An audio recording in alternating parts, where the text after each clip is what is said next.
Welcome to the source of this alternate energy source and management. Today we will see energy conservation and management. This is chapter number 5th. इस chapter में हम लोग जानेंगे क्या होता है energy conservation and किस तरह से उसको मैनेज करते हैं। इंडिया पॉइंट ऑफ व्यू से हम लोग देखेंगे एनर्जी सिनेरियो क्या है हमारे इंडिया का। Then importance of energy conservation and management. कुछ इसके साथ एनर्जी ऑडिट होता है, उससे कुछ टर्म्स है, pay back, return of investment, life cycle cost, ये सब देखेंगे। Lastly we will see Sankey diagram and specific energy consumption. So totally हमारा कॉन्सेप्ट इसमें रहेगा एनर्जी कंजर्वेशन एंड मैनेजमेंट, किस तरह से एनर्जी कंजर्व कर सकते हैं। Because we have the demand, हमें सप्लाई पूरा करना है।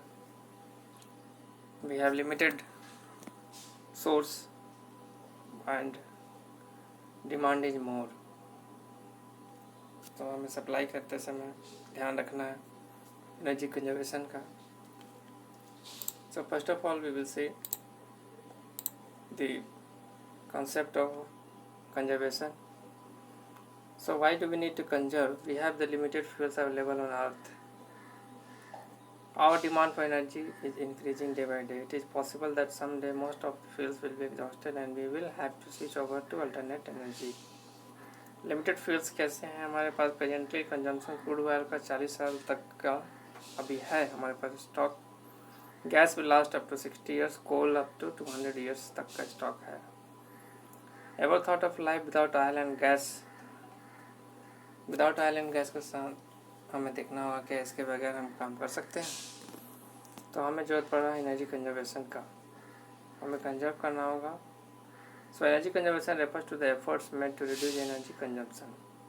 Energy conservation can be achieve through increase efficient energy used और reduced consumption from non renewable energy sources. Energy conservation is often the most economical solution to energy shortage.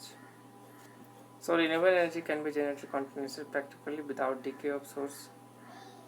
इसमें हमारा solar है, wind, geothermal, hydro, biomass, tidal energy है। State wise अगर Indian state wise अगर हम देखते हैं तो most of the part of the हमारा जो रिन्यूएबल पावर जो यूज कर रहा है उसमें है हमारा Karnataka, Tamil Nadu, Maharashtra and Gujarat maximum using this renewable energy. Energy conservation in India. In India, government has passed the Energy Conservation Bill 2001 for better utilization of energy and conservation of the same. By this act, it is mandatory for energy intensive sector to get their energy audit conducted by a regulated energy auditor. तो government of India एक bill pass किया है energy conservation bill के तहत। हमारा जो एक bureau है इनोजी, जो इफिशिएंसी हाउ इफिशिएंट एनर्जी है हमारा, उसको ये ब्यूरो ऑडिट करते हैं। Energy is one of the major inputs for the economic development of any country.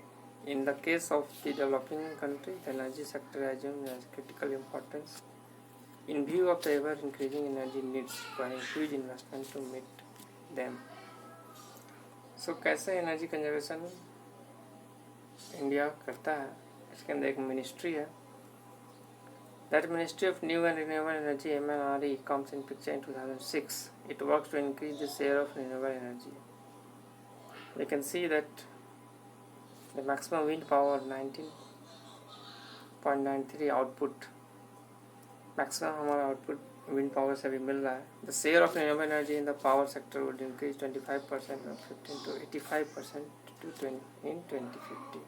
तो ये हमारा टारगेट है 85% तक पहुँचने का।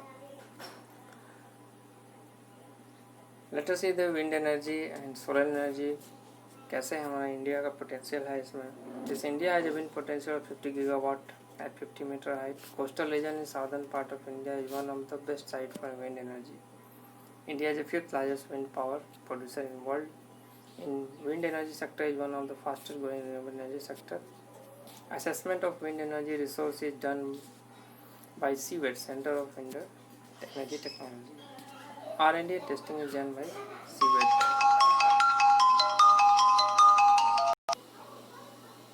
Next we have the solar energy. With about 300 clear sunny days in a year, India have abundant solar potential. Daily average solar energy incident over India varies up to 4 to 7 kilowatt hour per meter square. National Solar Mission launched to encourage solar energy. So ये national solar mission है हमारा India का, ये solar के power के ऊपर enhance करने का इससे देख रहा है. In the same way, we have the biomass program. Objectives of harnessing grid quality power from biomass. Biomass material from biogas, rice, cotton and jute waste, de-wild cakes, etc. are used to produce energy. This biogas is based cogeneration in sugar mill. Bagages based cogeneration in sugar mill have a potential of 5000 megawatt. So biogas use generation in village using animal waste. So this all kind of renewable energy source के अंदर हम develop करने के ऊपर इसमें लगे हुए हैं. We have the energy audit, we have the bureau जो इनको मेजरमेंट लेता है.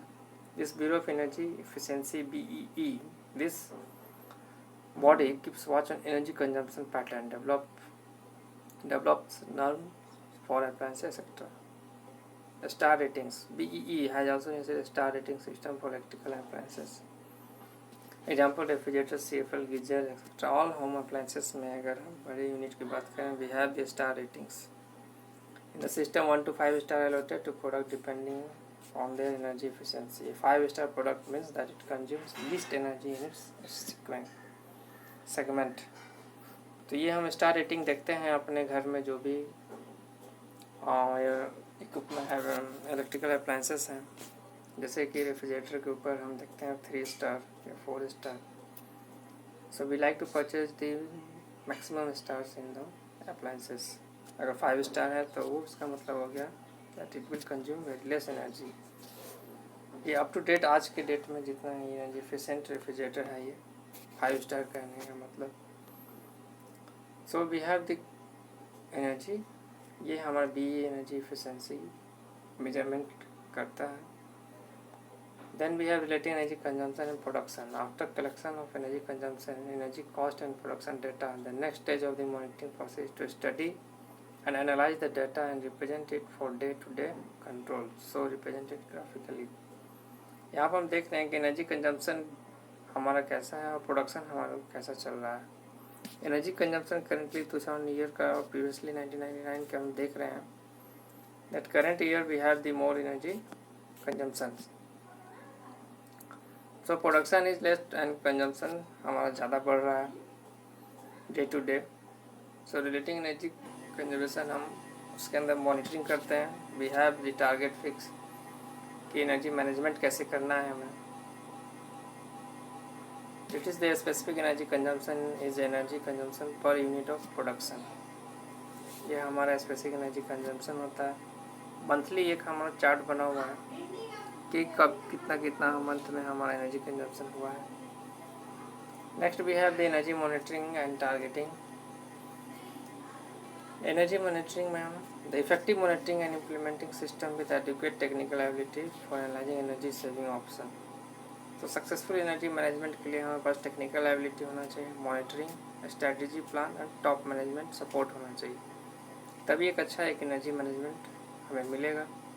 Energy monitoring and targeting is primarily energy management technique that uses energy information as a basis to eliminate waste, reduce and control current level of energy use and improve the existing operating procedure. These techniques cover all plant and building utilities such as fuel, steam, refrigeration, compressed air, water, electricity, manage control resources. In the same way, that raw materials, finished product, inventory, building occupancy, personal and means ये पूरी तरह से energy monitoring हमारा all sector में देखा जाता है. Then it becomes the energy cost centres. Next we have the energy management. इसके अंदर हम देखते हैं it is term for saving और reducing the use of energy in business, public sector, government organisation and homes. It is the art of using optimum energy to maximize profits and minimize cost, thereby improving the economic competitiveness. Energy management can also be defined as the science involving planning and controlling the supply and consumption of energy to improve the productivity and comforts of the public and to minimize the energy cost and pollution with conscious and effective use of energy. Energy management के first of all is the metering energy consumption and collecting the data received.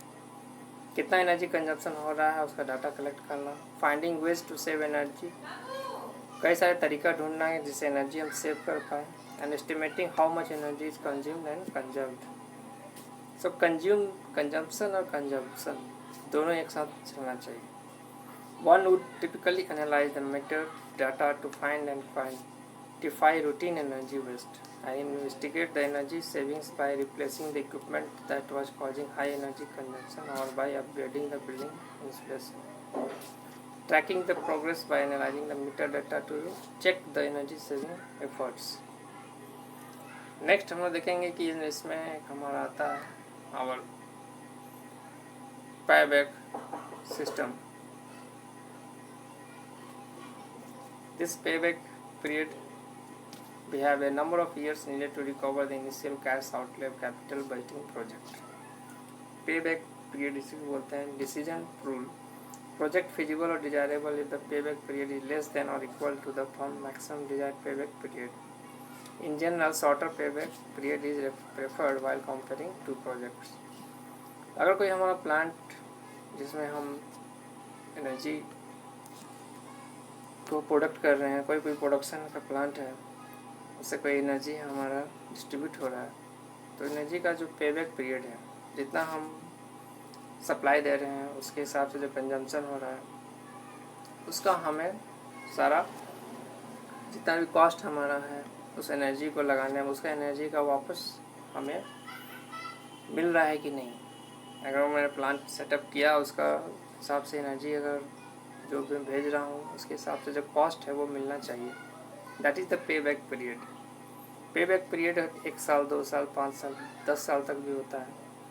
पे back period is the time where projects net cash inflows are equal to the projects initial cash investment. Pay back period is the time number of years it takes for the cash flow of income from particular project to cover the initial investment. So mainly हमारा जो investment किया गया है उसका हमें चाहिए cash flow, जो भी इनकम हमने इन्वेस्ट किया है वो बैक हमें चाहिए. This is the pay back. Advantage of pay back period is simple and easy to understand and compute the calculation process quicker than and simple than any other appraisal techniques. This period is universally used and easy to understand. A longer payback period indicates capital is tied up.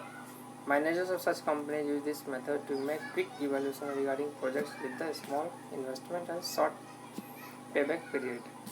This period gives more importance to liquidity for making decisions about the investment proposals. This period deals with risk.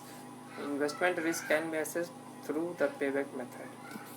The payback method is very useful in the industries that are uncertain or witness rapid technological changes. Next we have one topic that is return on investment. It is a performance measure used to evaluate the efficiency of an investment or compare the efficiency of a number of different investments. So return on investment ROI short में एक तरह का ratio है, ये percentage ratio. That is how much return and benefit and how much I have invested. ROI tries to directly measure the amount of return on a particular investment relative to the investment's cost. To calculate ROI, benefits or return of an investment is divided by the cost of the investment. So हम यहाँ देख रहे हैं return और investment का ratio है ये ROI. Next we have the life cycle assessment. Life cycle assessment is very popularly analysis for reporting potential environmental loads and resources consumed in each step of a product or a service supply chain. Although its use is mainly associated with the estimation of the environmental impact of product, some studies have also shown LSA for cities. Cities में जैसे कि collected fall process that been identified relevant chosen system boundary, its application at city level imply a time consuming process requiring large amount of input data. Therefore, estimating the carbon footprint at city level by LSA LCA is not recommended due to its complexity. LCA is a powerful environmental tool set for managing environmental impacts and sustainability. Mainly हम इसके अंदर life cycle देखते हैं. जैसे कोई भी install कर रहे हैं, कोई भी हमारा सपोज सोलर पीवी सिस्टम को अगर हमने इंस्टॉल किया, पीवी सिस्टम को बनाने के लिए we have the mine mountains, we have the silicon ore, then magnesium silicon, then we have solar grade multi silicon. इन सब को प्रिपेयर किया हमने इनगॉट में. Then we have the wafer के बाद सेल बनाया, मॉड्यूल बनाया, ट्रांसपोर्ट करके we have the PV system install किया, we have the electricity. After that this product is also recyclable. तो ये एक लाइफ साइकिल हमारा चलता रहना चाहिए. इससे हमारा जो tool set for managing environmental impacts sustain होना चाहिए. This is the life cycle. Next we have one diagram regarding the that is called Sankey diagram. वो हम लोग देखते हैं.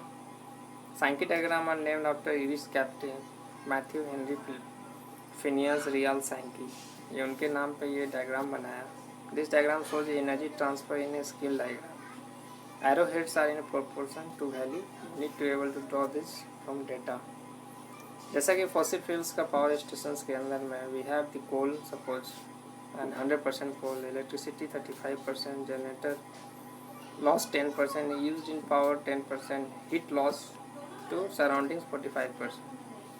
तो एक सैंकी का ये एक तरह का उनका बनाया गया डायग्राम था जिससे हम इजीली अंडरस्टैंड कर सकते हैं कि कहाँ मेरा कहाँ लॉस है, कहाँ गेन होगा. Suppose we have the wind energy में 100 units of wind, then we have 20 units electricity, 25 units friction in generator and also in the gearbox. Friction when wind hits on blades में 25 units, wind lost 30 units. So altogether these are the lost, only 20 units we are getting the wind. In the same way we have the Sankey in solar diagrams like 100 units sunlight है, अगर electricity 12 unit मिल रहा है, normal heat loss 18 है, waste heat during boiling of water 45, reflected sunlight 25 unit. So this is an short typical layout diagram. इनको Sankey diagram हम लोग कहते हैं. ये जानना था हमें, इसके अकॉर्डिंग हम लोग कैसे कर सकते हैं.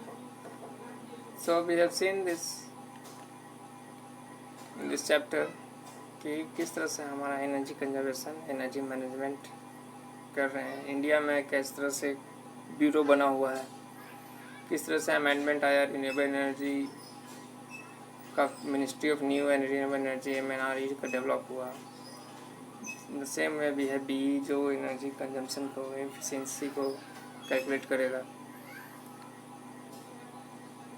सो this is how we are monitoring the energy. इस तरह से हम इसको मैनेज कर सकते हैं जितना हम चाहते हैं. हमारा कंजम्पशन और फिर कंजर्वेशन दोनों एक साथ होना चाहिए. So the next topic we will go through the energy conservation technique के ऊपर जाएंगे. Till then thank you, have a nice day.